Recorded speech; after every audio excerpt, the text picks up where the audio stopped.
There's a common consensus when it comes to the Mega Man games. It's not universal, of course. Just like with Star Trek, right? Everyone says 2, and then 4, and then 6, and then 8 are good, right? But the odd ones suck, that whole thing. So that's not reality. That's just kind of the normal opinion, and most people kind of branch off of that in ways, one way or the other. Same thing with the Mega Man games. X1 and X4 are the best. 2 is the best, etc., right? That being said, how many of you have the opinion of X2 of either it not being good or it not being very memorable? I'm going to raise my hand on that because I didn't really have much of a memory of X2. Now, part of this is due to circumstance. You may or may not have caught that, but by virtue of the fact that I didn't procure a copy of X1 until I was entering high school, that meant I didn't own several of the X games prior to that, because some of you may remember that getting a hold of video games kind of was a thing back in the day. In fact, half the time, most of the games I got from the rental store. They would let you buy the games after you rent them, sometimes. So I usually only rented games, and I didn't rent X2 all that often. And I ended up owning X1 after that, and I ended up buying X3 because of the rental thing, but I didn't own a copy of X2 until I was approaching college. That's the main reason for me why I didn't really get into X2, because just by pure circumstance, I literally didn't own it when I had the spare time to do something like replay a game over and over. All of this is kind of a preface, because walking into this, my opinion was not much. I didn't have much of a pre-existing opinion. It was just, well, it's X2, and I remember it kind of, and we'll see how this works out.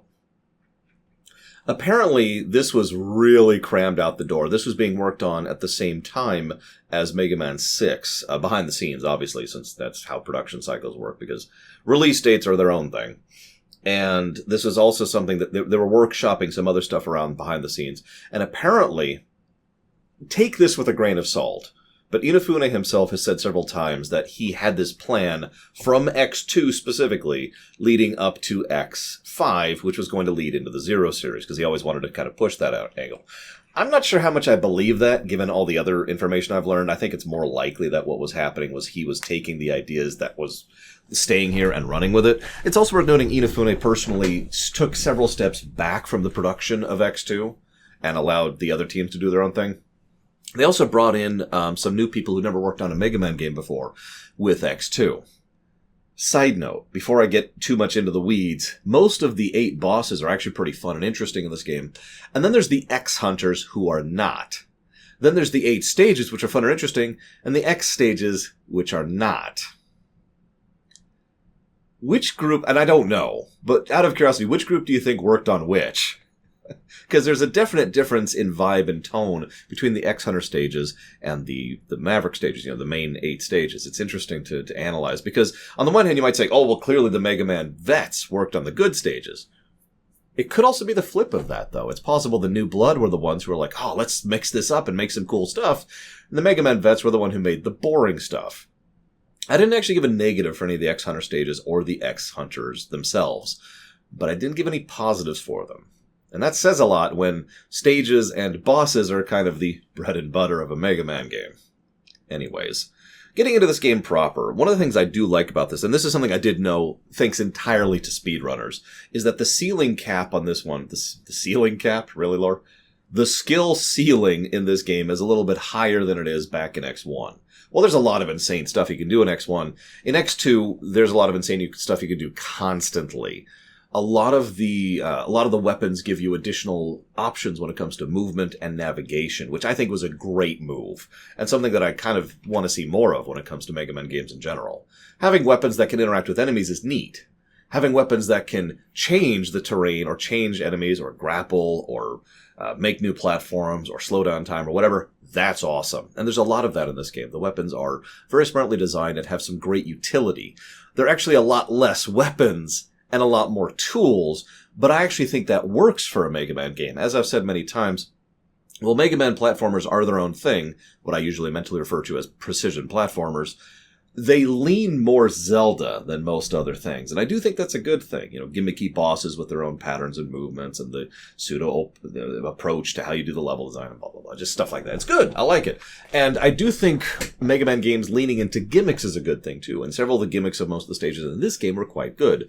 One of the other interesting things, though, and this adds heavily to the replayability of X2, is it's really fast. The tempo of the game is breakneck.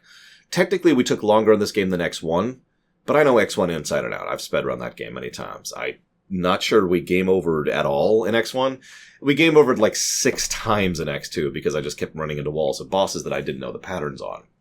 So what I'm trying to say is that X2 is a much shorter game than X1, but that's not a negative because it allows you to just through, especially if you know what you're doing, try stuff out, use the wire sponge thing, and it's, okay, you know what, maybe I should try this other thing and try something else out if you want to go through it again. I do have to add a caveat here. So we're playing the collection in order to get these, because it's by far the easiest way to stream this stuff, right? I happen to be playing on the Switch because I like the Joy-Cons. They're good for my hands, they're comfortable for my overall body posture and just general ergonomics, right? This is the only Mega Man game I've had this issue on so far.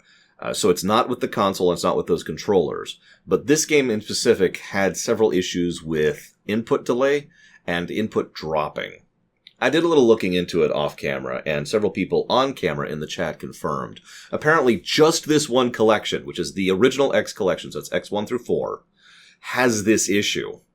None of the other collections do. The Mega Man Classic collections don't. The second X collection don't. I can verify that the Zero collection didn't, because we didn't have any issues there.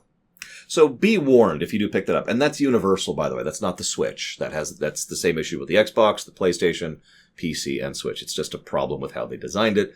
Keep that in mind. Having said that, that only game I had to play a few times because it did make certain jumps a lot trickier when you're trying to do things super fast and super precise. I could gush about some of the specific bosses.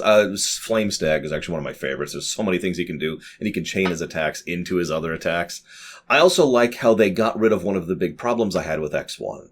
The boss weaknesses don't completely invalidate the bosses, and the bosses are not too hard without the weaknesses. So in other words, in X1, they were too hard or too easy. In X2, they pushed both a little bit more to the middle. So better improved boss design, at least with the 8 bosses. The X-Hunters can go to hell. Ignoring the fact that they're not what I would call good boss design, they're also really, really boring in several cases. Like the first time you fight Sergi, I have no idea how to pronounce it, what he does is he just kind of goes over... He drops a mine. He's got a force field, which prevents him from being attacked a few times. And then he'll jump up in the air and do a spin attack. That's it. That's the entire fight. Violin has 3 attacks. He'll shoot a spray in front of him, shoot a spray below him, and throw his mace around. Yeah, it's nothing to write home about, and that's the problem. I could comment on other aspects of the game design. One of the things I do like in this, as usual, the background graphics are gorgeous. They have some wonderful visual continuity going on. The impression I always got is that this is like set on an arcology, like one of the terraformed islands, because we know they've got terraforming tech. In fact, we literally see weather control tech in this very game. But I have to comment on the finale. So this is drifting into narrative, but we go through the whole game. And we're talking about resurrecting Zero because we have Zero's, let's call it what it is, soul. We have his ID, his core ID chip is what they call it. The thing that makes Zero Zero. Effectively, if you could pull out your brain, right? This is a very common thing in a lot of sci-fi things. So we have Zero, we've just got him on a chip. We don't have his body. But the X-Hunters have his pieces, so we can get the pieces together. This is optional, of course, and get them back. Cool. So then we go fight the X-Hunters who are all trying to do some big evil thing and something to do with Zero. And that's all we really know that they're doing. They're trying to work on something. We successfully defeat the X-Hunters the second time, or possibly the first time, depending if we fought the optional fights. And then we keep going through their base, even though we actually have no reason to do so. Upon doing so, we have the 8 refights, which are pretty bad. Let's just say that. I love the fact that there's a room in the X-Hunter base that has the exact same whooshing, moving liquid as we had on a mobile tank that was moving through town. And we have this giant snowy plain just so Ostrich has his... Some of these refights are so lazy because they literally copy-paste the terrain from the previous fight just so they can copy-paste the fight over so they don't have to change anything. And, but I digress. So, it's like, okay, cool. We've got the refights. And then out of absolutely nowhere, Sigma's like, hey, what's up? It's me. I'm Sigma. I'm here. I'm going to be your final boss for today. Let's see. We have a frustrating HP spongy boss fight. And we've got a triple boss fight in a row. That goes wonderful with Chardonnay. I do recommend that. Let's see. What else we've got? Oh, yes. We've also got absolutely no narrative purpose behind me being here. I'm sorry. That's not true. That's not true. I kind of like where the story goes here. I do. But it's very clearly part 1 of 2, which kind of hampers it a little bit. And it comes out of absolutely nowhere. It's just, hey, it's Sigma again. Why? How? Now, we do see his virus form, and that is the obvious answer. Sigma endured as a virus. I actually already talked about that in the X1 rumination. But there's no build-up to this whatsoever, unless you happen to watch the post-credit scene of X1. I found myself wondering if it would have been better if we just ejected Sigma. Don't mistake me. Sigma's very popular, and for good reason. He's very cool. They do some cool stuff with him over the years. He's great in the Archie comics. He's actually pretty cool in Marvel vs. X-Men, or whatever it is. Not Marvel vs. Capcom, excuse me. When he teams up with Ultron, you know. Like, there's some good stuff they could do with Sigma. But as I've been going through this, and I think this is going to be a trend, Sigma's not much of a character. Now, a flat, one-dimensional character can work. We've talked about this before. Either as an environmental villain, like Sauron, or as a very basic villain, but one with a lot of power and presence that helps offset the lack of characterization, like Voldemort, for example. Sigma kind of drifts into that, because he obviously has power, and he obviously has impact on the setting around him, but he doesn't have much character, and I feel like that's a bit of a lacking aspect of the X series in general, because, spoilers, Sigma is in all 8 games of the X series. You had 8 games to flesh out your villain. Why didn't you? But I bring all that up because X2 is the beginning of that. In X1, there was hints. You betrayed us. You know, I talked about how there was decently designed outro storytelling where it's like, yeah, you betrayed us. I was one of the best hunters. We need to make a world without humans. There's hints of a personality and a motive there. And then we get to X2 and we find out that he is, as of now, already in cahoots with, spoilers, Dr. Wily. I'm going to go ahead and tell you this right now. We never know the specifics of this coordination. And this plot thread is completely ejected after, well, mostly ejected after X5 and completely ejected after X6. So it just goes nowhere. We also know that Wily was originally Dr. Vile was originally supposed to be Wily, so maybe that's related? Oh. But either way, I bring this up because this itself gives a lot of potential thought behind what could be happening. It's this great premise. It's a wonderful hook. Just with X2, I love this idea. Sigma reveals that he's in contact with the Doctor and the Doctor who built Zero.